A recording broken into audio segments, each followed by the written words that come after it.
इस onion Barista को आप आराम से आपके फ्रिज में 8 से 9 महीने तक स्टोर करके रख सकते हो।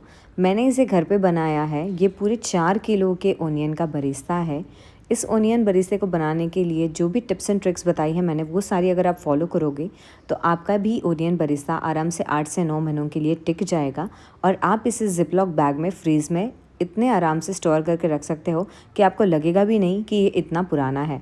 अब मैंने जो ये वीडियो बनाया है ये मैंने अक्टूबर महीने में बनाया है और अभी तक मेरा ये चल रहा है। सो ऑलमोस्ट 4 से 5 महीने हो गए। ये ओनियन बरिस्ता अभी भी ठीक है। इसके लिए हमें बड़े साइज़ के प्याज चाहिए हैं। जो भी बड़ा साइज़ आपको मिले मार्केट में आप उसे ले लीजिएगा। अब हम इन प्याज को अच्छे से स्लिट कर लेंगे। अब सबसे पहले हमें उसके ऊपर का और नीचे के पार्ट को निकाल देना है, कुछ इस तरीके से जैसे कि आप वीडियो में देख रहे हो। ये बहुत बेसिक स्टेप्स है बट ये भी मुझे बताने पड़ेंगे। अब सब सारे प्याज को हम अच्छे से ऊपर का और नीचे का पार्ट निकालने के बाद हम उसे बीच में से कट कर देंगे। बीच में से कट करने के बाद हम इसके छिलके भी उतार लेंगे। छिलके उतारते टाइम आप ध्यान रखें कि अगर आपके प्याज के ऊपर के लेयर को फंगस लगा हुआ है तो उस लेयर को आपको निकाल देना है। आप उस लेयर को अगर धो लोगे तो ये फंगस नहीं जाने वाला है, ठीक है। तो इस फंगस को आपको उस वाले ऊपर वाले लेयर को नहीं लेना है, आपको उस लेयर को फेंक देना है और फिर उस प्याज का इस्तेमाल कर देना है। इन प्याज के छिलकों को ना फेंकते हुए मैं इसका एक घर में ही अच्छे से खाद बनाती हूँ जो कि पौधों के लिए बहुत गुणकारी है। तो बस इस छिलके को आप एक किसी प्लास्टिक कंटेनर में या जार कंटेनर में डाल दीजिएगा। उसमें पानी डाल दीजिए पूरा ऊपर भर के और फिर उसे आप धूप में रख दीजिएगा 1 से 2 दिनों के लिए। अगले दिन आप उसे इस्तेमाल कर सकते हो। बस छान के बिना उस छिलके के आप पौधों को डाल दीजिए, ये बहुत गुणकारी है। अब फिर से चलते हैं बरिस्ता की ओर। सारे प्याज के छिलके उतार के, ये गंदे दिख रहे हैं प्याज तो हम इसे अच्छे से धो लेंगे। सबसे पहले उन्हें साफ़ कर लेना है हमें। आप चाहे तो इसे पोंछ भी सकते हैं, मैं नहीं पोंछती हूँ क्योंकि तेल में ही डालना है तो कोई दिक्कत नहीं है।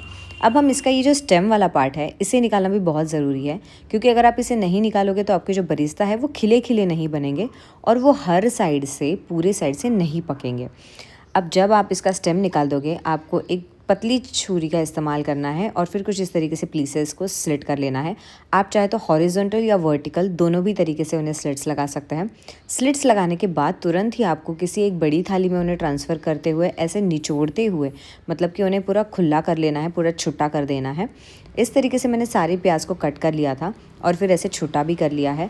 बाद में मैंने ग्लव्स पहन लिए थे क्योंकि इतनी ज़्यादा क्वांटिटी थी कि मेरे हाथ अभी जलने लग चुके थे।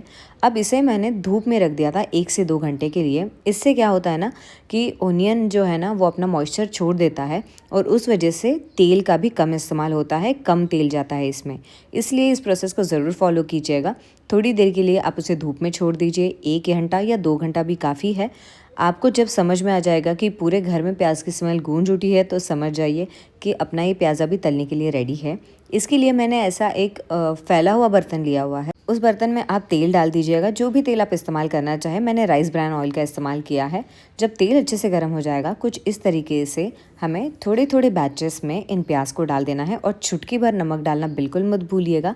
इस वजह से भी तेल का इस्तेमाल कम होता है। प्याज जो है वो कम तेल सोख करता है और जो बरिस्ता है वो अच्छे से खिला खिला भी बन जाएगा और जल्दी से पक भी जाएगा। अभी हमें इस तरीके से ही उसे हिलाते हुए पूरे प्याज या बरिस्ता को हमें तल लेना है क्योंकि इस तरीके से अगर आप करोगे ना तो सारे जो बरिस्ता है वो अच्छी तरीके से तल जाएगा। क्योंकि कभी कभी कोई प्याज का जो पीस है वो छोटा होता है, कभी कोई बड़ा होता है, कोई मोटा हो जाता है। थोड़ी ही देर में आपको दिखेगा कि आपके प्याज का कलर चेंज हो गया है। जब प्याज का कलर कुछ इस तरीके से सुनहरा हो जाएगा तब हम प्याज को निकाल देंगे। मैंने यहाँ पे 3 टाइप के प्याज भुने हुए हैं। एक थोड़ा सा मीडियम भुना है, एक ज़्यादा भुना है और एक कम भुना हुआ है। और आप चाहे तो इस प्रकार से भी भून सकते हैं या फिर आप एक ही मात्रा में भून सकते हैं, मीडियम जैसा। आप अगर बाहर से बरिस्ता ला रहे हो तो ये सबसे बड़ी गलती आप कर रहे हो, इसे बंद कर दीजिए। अब इस तरीके से आप इस ऑयल को छान लीजिएगा और सारे बाकी बचे हुए प्याज को आप तल लीजिएगा। चुटकी भर नमक डालना हर बैच में मत भूलिएगा। जब भी आप बाहर से बरिस्ता लाते हो तो क्या आपको पता है कि वो जो आप तेल इस्तेमाल करते हैं वहाँ पे बरिस्ता बनाने के लिए, वो वही तेल होता है जो आप बाहर गाड़ियों पे पकोड़ा या समोसा खाने के लिए तेल यूज़ होता है। अक्सर ये लोग वो उस तेल को बेच देते हैं और उसी से तल के ये लोग ओनियन का बरिस्ता बनाते हैं, क्योंकि जब प्याज ऐड हो जाता है तब वो तेल काला हो जाता है। इसलिए किसी को समझ में भी नहीं आता कि ये जो बरिस्ता का तेल है वो अच्छा है या बुरा है। तो इसलिए मैं इस ट्रिक को अपनाती हूँ कि मैं घर में ही 4 से 5 किलो का बरिस्ता बनाती हूँ। एक दिन की मेहनत लगती है पर बाकी 8 महीनों के लिए आराम मिल जाता है। अब इसे स्टोर करने के लिए आप इस बरिस्ता को पूरी तरीके से ठंडा होने दीजिए, फिर उसे इस तरीके के जिपलॉक बैग में ट्रांसफ़र कर दीजिएगा। आप चाहे तो इस जिपलॉक बैग को आप अमेज़ॉन पे भी ख़रीद सकते हो। मैंने इसे ब्लिंकिट से मंगाया था। इसे आप अच्छे से सेट कर दीजिए, एक बैग में ही ये पूरा आ जाएगा। आप देख सकते हो कि जब मैंने उसे काटा था उस प्याज को, वो कितनी ज़्यादा क्वांटिटी में था और तलने के बाद ये बस एक बैग में ही फिट हो गया है। अब उसका एयर जो है, उस बैग में जो भी एयर है, हमें उसे पूरी तरीके से निकाल देना है और फिर इस बैग को पैक कर देना है। अब आप इसे फ्रिज में आराम से स्टोर करके रख सकते हो। अगर आपको ये रेसिपी और ट्रिक्स अच्छी लगी हो तो प्लीज़ मेरे चैनल को सब्सक्राइब कर दीजिए। मैं हूँ आपकी कश्मीरा, स्वागत करती हूँ आपका पुरमपुली मीट्स लिट्टी चोखा में। अगली बार कुछ ऐसे ही वीडियो लेके मैं ज़रूर आऊँगी, कोई टिप्स और ट्रिक्स के साथ। So till then bye bye, and जब भी आप ये रेसिपी ट्राई करोगे तो मुझे ज़रूर बताना कि कैसी लगी। To try and let me know. Bye bye.